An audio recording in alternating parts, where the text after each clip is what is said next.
Do you belong to any loyalty or rewards programs that get you to spend more than you otherwise would? For me, that might be Pure Hockey or Marriott Bonvoy. Today, my guest is Joy Das Gupta, who's an expert in loyalty marketing and retention marketing, and she's worked with brands that have amazingly loyal followings like Brooks, Running, Starbucks, and others.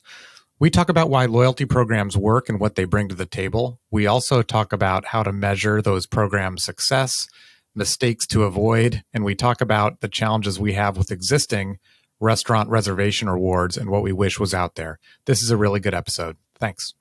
Hi, Joy. How are you? Hi. Hi, John. Good to see you. You too. So we talk on this pod all the time about acquiring new customers, but we kind of give the short end of the stick to retaining customers or getting repeat business from loyal customers. And you could argue that's more important. So let's talk about your loyal customers, your most loyal customers, your evangelists.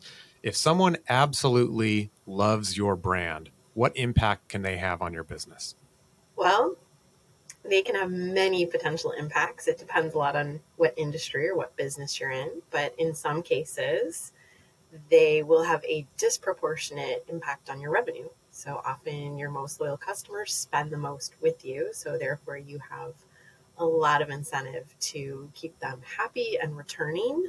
And that can be anything from fast food, where you're going to see these like Taco Bell aficionados that are coming in all the time, to I worked with a company that sold very high-end watches, and that was a collector item. And so they were buying more Rolexes than other people. So revenue is sort of the obvious one, but the other area where they can have a massive impact is on being the trendsetters and the direction leaders for your brand. So they may be the people who are your beta product testers. They may be the ones most willing to evangelize and give you feedback. They may give you referrals. They're your billboard. You know, they are your Harley Davidson. I'm going to tattoo your brand on my body. So there's both an emotional impact that they can share as well as transactional. Well, that emotional one is really interesting. You know, I had a feeling you were going to talk a little bit about word of mouth and that sort of thing, but the beta testing part is really interesting. You know, I think about Starbucks or a brand like that comes out with something new. I imagine your loyal folks will give it a try. And I know you've worked with Starbucks. Maybe you worked there, but I know you've worked with them. Brooks, others. What are some elements of the product or experience that your biggest fans embrace that might surprise us who aren't steeped in loyalty marketing? It's absolutely the emotional impact of the things that your fervent customers will do. So Starbucks is a good example. I worked with Starbucks. I worked there for 13 years. So I saw a lot of things throughout the loyalty program. Way back in the day, about maybe 10 years ago or less, Starbucks used to have a gold card. And that was back when people were carrying cards in their wallets now, as opposed to paying with their phones. And you got a gold card with your name on it. And whenever you would do market research, people would tell you that wasn't important. It's like, oh yeah, it's a card with my name on it. I achieved gold status because I came to Starbucks 20 times or 50 times a year. But the amount of connection and the badge value that was generated from people getting that card in the mail was so clear, especially in social media. If you were to search on Starbucks Gold Card at this time on Twitter, you would see these unbelievable posts of people saying, well, I didn't pass chemistry this semester, but I got my gold card. There were thousands and thousands of this sort of begrudging, like, well, I made this achievement, and it was an emotional attachment that people had. So that, I think, was very surprising. And one of the best examples that I have from my professional life of people telling you this didn't matter to them in any kind of market research, but it clearly mattered to them because it was all over social media. So that's one of my favorite examples. That's an awesome example. I think when I was thinking about brands I'm loyal to, there are a couple of local coffee shops I'm super loyal to, and I'm always telling my friends about, finding excuses to go. Though when you were talking about that gold card example, though, I made me think about the travel industry. And, if you achieve a certain status, like on Delta, which is an airline I fly most frequently, they'll send you like a card and you can put it on your bag that essentially says you've achieved a certain status. And it's so many people have these things on their luggage, which is almost like free advertising for the brand. And then you see these folks get to board the plane first, and they seem to have special status and that kind of thing. And it seems to be a um, kind of a self-fulfilling thing. I wonder, how do you measure? I mean, the gold card example. That's one way of measuring it, is like how often it's posted on social media. Do you have any sense for how you'd measure how many other customers it brings into the fold? Like, this person who I like Starbucks, therefore I should like Starbucks. So again, from a loyalty perspective, we don't think about it as an acquisition vehicle for other customers. What we think of it as is an incremental behavior that customers are taking. So not retention, but truly loyalty. So you use your airline example. We hear a lot of cases of people saying, I need one more flight to get this status. So it is not uncommon to hear about someone, for example, for Alaska Airlines saying, like, I went to Hawaii for the weekend because I just need that one flight to maintain my status. That is a very successful loyalty mechanic, because the airline just received your incremental spend so that you could achieve and attain the status. So you Which gets you to spend more. It's amazing. exactly. So Yeah. and so there's a lot of, people who work in game mechanics, and you can really see how much it mirrors video games in this concept of unlocking benefits, leveling up in a game. Like, this is when it's done well, and a lot of people do it now. So sometimes it can become a little bit less innovative, right? So you have to kind of constantly be upping your game. But when it's done well, the point of a loyalty program is that your loyal customers are taking on incremental behaviors that you wouldn't otherwise get. That's how you see the return on investment.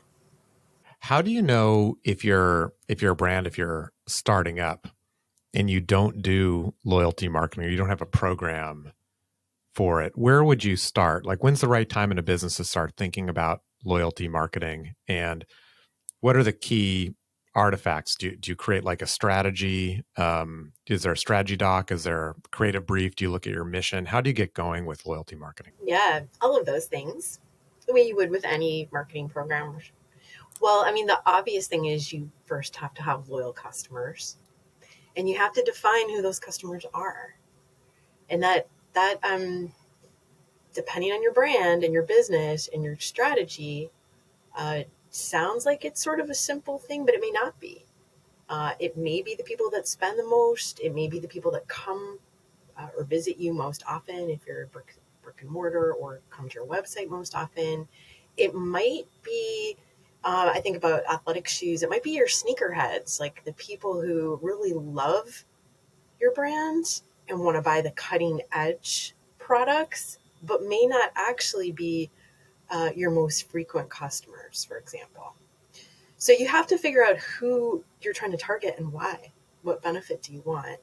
And then, can you talk to these people? And what I mean by that is, if you have to pay to reach your loyal customers, I guarantee it's not going to work, because media is so expensive. So you have to have owned channels, whether that's your app, if you have an app, an effective email program, SMS, whatever, a social community, whatever that is, but you have to be able to reach these people. So if you got to figure out who you're talking to and how you're going to do it. That's like very basic. And then from there, you can start to map out and do consumer research about what do these customers really value. truly value, not just what you want to sell them, because that is one of the things that sometimes happens is you ask a lot of leading questions about do they want this product, that product, as opposed to figuring out what they may value in time and convenience or services, etc. So, yeah, my head went in a couple different directions. One was okay, uh, find who I think my loyal folks are and email them a deal of some kind. I don't think this is the right approach, but I'm just telling you what I thought. And then another would be maybe I start with saying, I think you're loyal to my brand. Can you tell me why? Just asking folks why they like you. Is that a way to do it? Or through reviews or through is it trying to how do you, I guess as a brand, how do you identify why people like you? I think it's a combination of what they say and what they do. So kind of getting back to the Starbucks gold card example and trying to match those things together. And from a research perspective, I'm actually working with a client right now where I think they've done a lot of focus groups. So they have a lot of anecdotal information, but they don't actually have quantitative measures. And so I think you have to have both. So you can ask people and do that qualitative research, which generates a lot of ideas and things that you may not have heard of before. You can do social listening. That's also a kind of unprompted way to hear what people are thinking about your brand and what they may say. And then combine that with some more traditional surveys to start to basically build a collection of data points and some hypotheses, which you can then test out with some loyalty marketing ideas, which generally, again, uh, cannot solely be offer based because offers go to everyone and they drive your business. What you're looking for are benefits that your loyal customers truly value and will drive incremental behavior you would not otherwise get. Yeah, that So, incrementality is so important. Otherwise, you're just giving money away to people who would just be giving correct. money to you. So yeah, so it's got to be about driving incremental behavior. I wonder, what are some of the mistakes you see in loyalty marketing? That's probably one of them, the one we just identified, just giving people free money essentially. Yeah, that's a huge one. And that's a really expensive one. And when you see like all these articles out there about like, is your loyalty program losing money or things like that, it's usually in part because you're either giving money away that you didn't have to, you're not targeting it, you may not have the technology to do it effectively. So that can be part of it. Or you're not measuring it.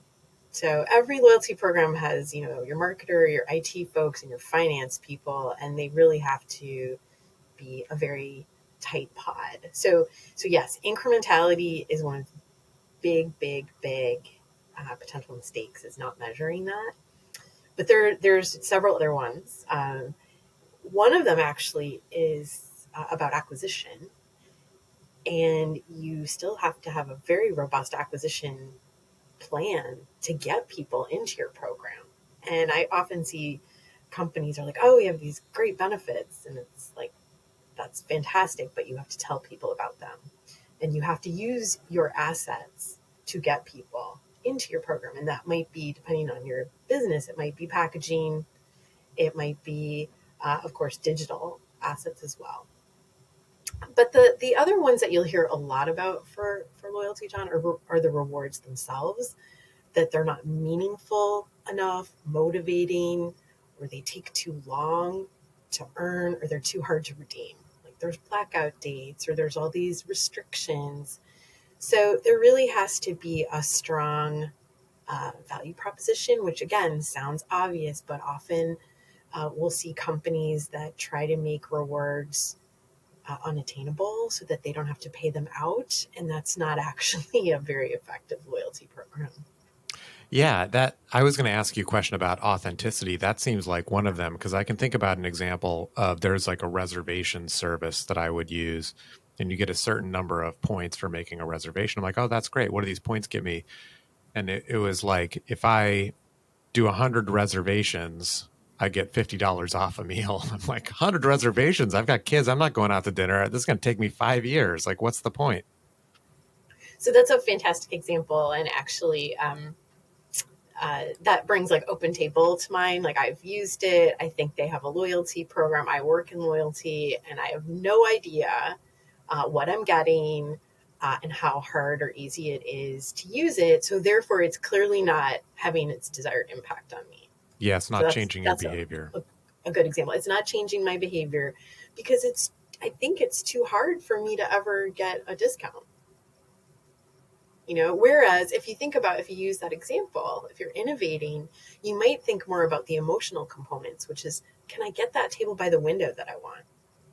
That might be actually more valuable to a set of your customers than the actual, $20 off. It may be, can I get the table at the time I want on Saturday night so that I don't have to wait because I'm paying extra for my babysitter? Those are the kinds of things that, with really what I call like surrounding consumer insights, you start to learn about why brand people are loyal to your brand and what they really want. Because yes, OpenTable, not to pick on them, but like it's a restaurant booking app, and you go in there, you look for a restaurant, but there's a whole set of other behaviors and considerations that your customers may have besides the food and the location. So that's actually a good example that you brought up, because there's a lot more emotion involved in eating out, uh, besides just the price of the actual check. Oh my gosh, I hope there's an app for this. I want this app, the one where you get the window table and you get special, you get the special hard to get. Wow, that would be great. That would suck me in. I might pay a subscription for something like that. See, like, so we need to design a loyalty program for restaurants. Like, and you said you have kids, and so this is a great thing from a marketing perspective. We really find, and in loyalty, yes, you absolutely need financial value. There's no question. People expect discounts, rebates, maybe gifts with purchases. So you think about Nordstrom as a good example. But the other thing that Nordstrom does to save you time, that's a great example, is free alterations. It's like they take the hassle out of it. And more, that's one of the things that really uh, engenders loyalty to a brand and to an experience. Is like, it was easy. I didn't have to think about it. It saved me time. I didn't have to worry about parking. It's all the things that go around how you consume that particular brand. Yeah, those experiential things, it's almost worth more than money because they're respecting your time and respecting what you really care about. That's cool. I want to go back to authenticity. I'm trying to think through like like I'm a big sports fan. You and I, we live in Seattle. The baseball team's doing great right now. So the Mariners can do no wrong. Everybody's wearing the gear. Um, but I can also think of examples in the sports world where ownership or management or the marketing department just doesn't come across right. They come across inauthentic or not understanding how I'm feeling as a fan. Um, any guidance for brands thinking about how do I be super authentic in all of my loyalty marketing? I mean, I think you have to be super authentic in all of your marketing, period. So loyalty is simply another channel and another avenue. And I think it depends a lot on your brand, right? Like, I think to be authentic for Taco Bell is very different than, um, Marriott, let's say. So it has to do with your messaging, of course, and your frequency of that conversation, and it's the listening, it's the asking for the feedback. And you'll see some loyalty programs that allow people to vote on activities or products. It's really about having a two-way dialogue as opposed to a one-way dialogue. And I think if you're thinking about what are the ways to have a two-way dialogue and genuinely adopt that feedback, it can be very successful. Yeah, I can see that.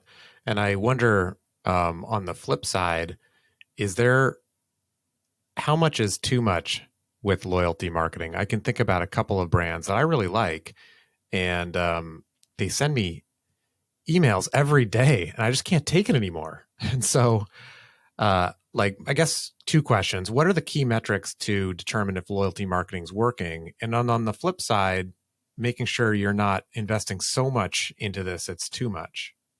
Yeah, so the first one of the key metrics, I'd say there's two key metrics. The first one is incremental revenue growth among members.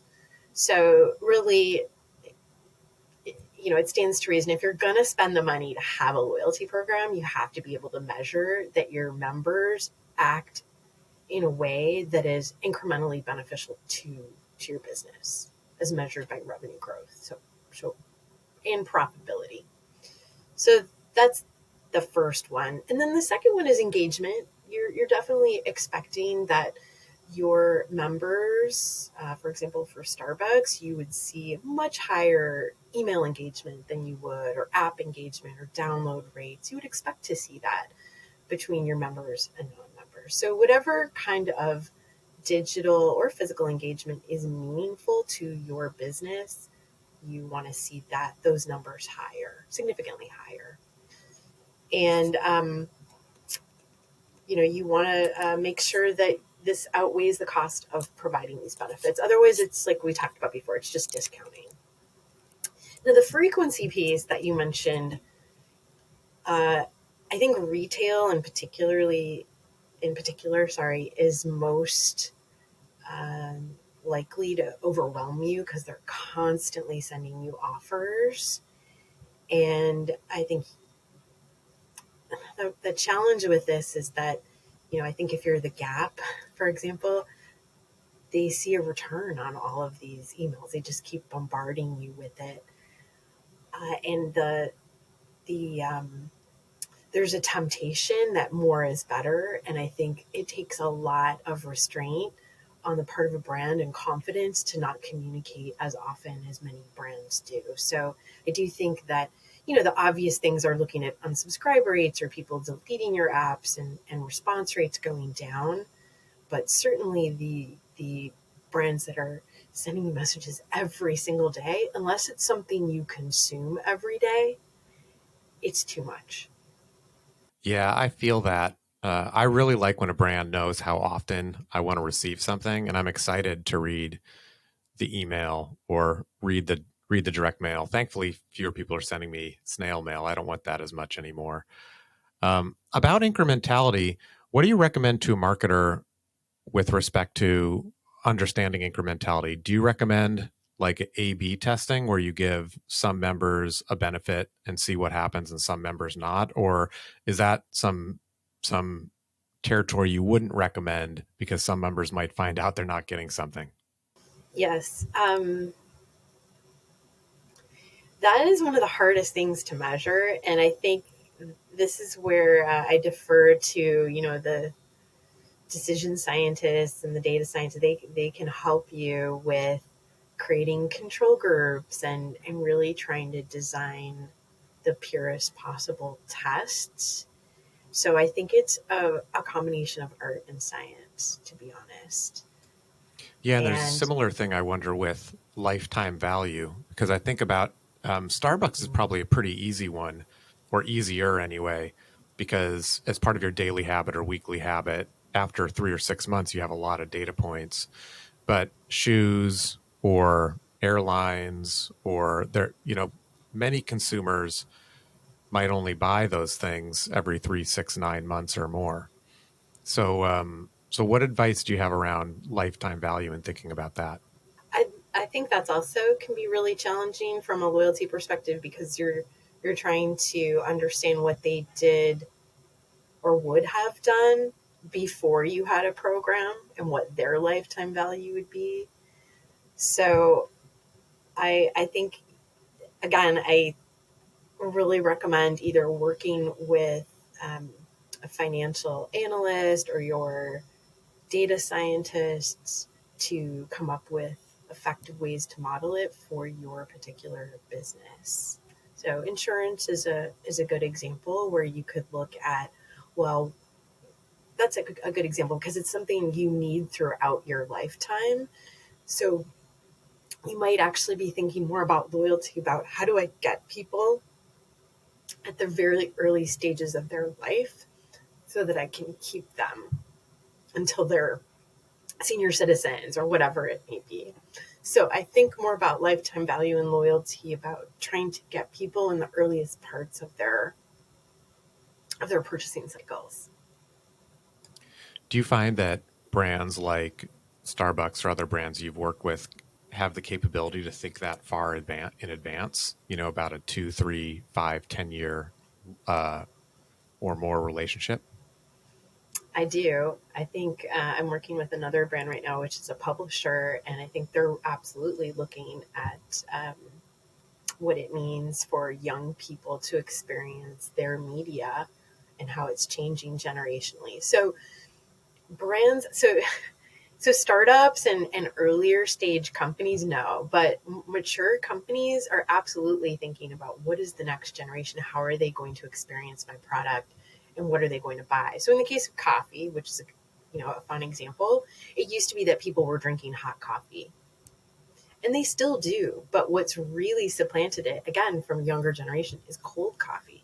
So that has huge implications on how you're going to drive loyalty. You need to have ice everywhere. You need to be having beverages and recipes and marketing and images that reflect cold coffee versus hot coffee. And when you think about your loyalty offers, you're thinking about a customer who is consuming different products than what they used to um, 20 years ago. I'm sticking with the hot coffee. I mean, for me, even when it's 100 degrees, I want the hot coffee. I don't understand the cold coffee But thing. your kids are going to be drinking cold something, so Yeah. it changes over My time. And son's I think my that's a son really started great with the thing. mocha. He started hot, but I don't know. Maybe he'll go his own way. So we've talked a lot about loyalty, and if that's about encouraging behavior, you also think, Joy, I know a lot about retention marketing. And sometimes if loyalty gives me the warm fuzzies, retention sometimes gives me the opposite. Because I can think of an example where I can't cancel my credit card. I got to call someone to cancel my credit card. Then I'm forwarded to somebody who tries to convince me not to cancel my credit card. And it's just like a bad experience. Is that just what it is with retention marketing, or is there a better way to go about it? I feel like retention marketing is almost the opposite of loyalty marketing. Loyalty marketing is about people that have a strong affinity for your brand and increasing the depth of that relationship by delighting them with a variety of offers and experiences. Retention marketing is people who are effectively disloyal to you. They are thinking about leaving, and you need uh, offers to try to keep them. It's sort of that last ditch effort. So I think it's like a completely different segment of marketing, to be honest, because it's sort of like, oh, please don't leave. With credit cards, is a good example. Like, what didn't you like about this? Could we try, this brand? If it was an affinity card, like for an airline, they'll be like, well, we have these other airlines or these other hotels. So it's really just trying to figure out what was the barrier. Why do they want to end the relationship? And is there something you can do to keep them? And that is almost always going to be transactional. In some cases, it will be because of an experience that they had that was so negative, or it could be values based. And your chances of being able to change that perception at that point in time, it's too late in most cases. So I think it's a necessary part of marketing, but I think it's a very hard one. Yeah, I agree that it's hard. I hear folks talk about an example where, every 18 months I threaten to cancel such and such. I talk to a rep and I get their best deal. It almost feels adversarial in those cases. No, but I wonder if there's a chance to weave loyalty and retention together. We can all think of situations where we've had a really bad meal or we've been in a hotel situation that's been really bad. And if the company responds in a way that makes me happy, it's almost like it almost made my experience better than if I had had a great meal or a really great hotel stay because they saw me and they made it right, whatever I thought right was. Absolutely. So certainly if you can make it right in the moment, that can engender a lot of loyalty because They know, the customer knows, oh, well, this brand did right by me. Like something went wrong. You think about hospitality a lot as a good example, and they made it right. Uh, I actually think it's a big reason why Airbnb introduced their air cover type of offering, because I think there were too many people who were complaining about things, and because they're a platform provider, uh, there was no loyalty to the platform otherwise. So I think Airbnb had to step in and offer some types of guarantees, both to hosts and to guests, because I have very little doubt that that was a huge source of their customer service complaints. Yeah, no question. How much marketing budget, if I'm thinking about my entire pie and I've got acquisition and I've got analytics and retention and loyalty, how much should go into that loyalty and or retention bucket? I know there's not one size fits all, but just as how would I even approach tackling that question?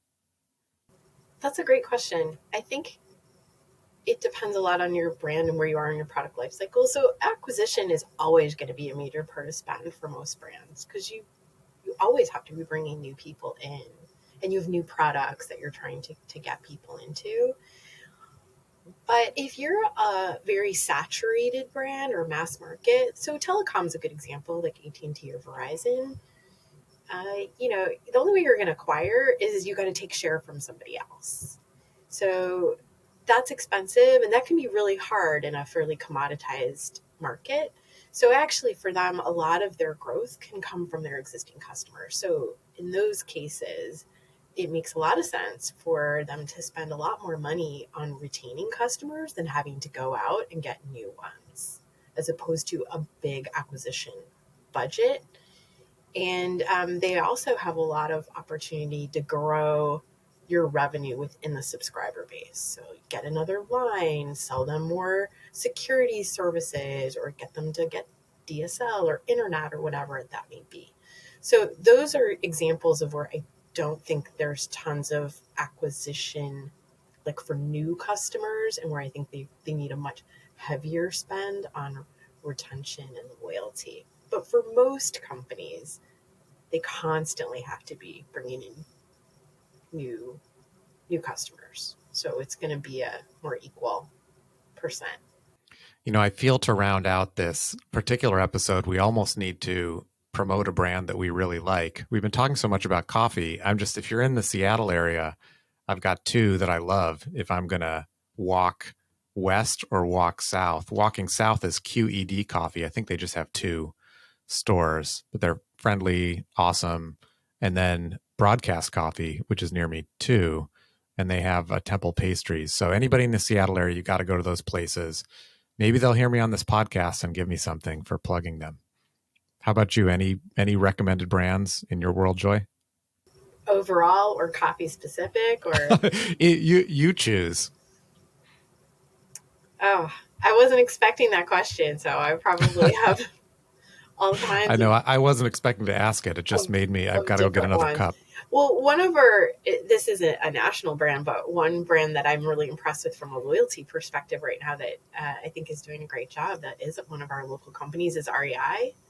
And if you really look at their marketing, they're doing so much to really up level the member experience. And I really do look at them as one of the brands to watch in this space. They're really doing everything for the member, and they're tying it back to their mission. So not only is it about the rebate that you get back, but it's also about the experiences through getting outside and the trips and member pricing, so that you get a better deal. They're doing a great job with bringing people into their stores. You get discounts on bike maintenance and ski waxing or whatever you need for your gear, and promoting sustainable product use. If you want to get reused gear, I think they're really trying to live that value. So that's a big brand, but one that I think is doing a really good job with trying to package and promote their membership program, both transactionally and emotionally. That's a great example because I actually have friends who will talk about being members. And so that's like even the next level. They're not only buying more, they're convincing their friends, which that's a tremendous example. Yeah, and a great brand. Thanks, Joy, so much. Thanks so much for being here. Great to talk to you. Thank you. Take care.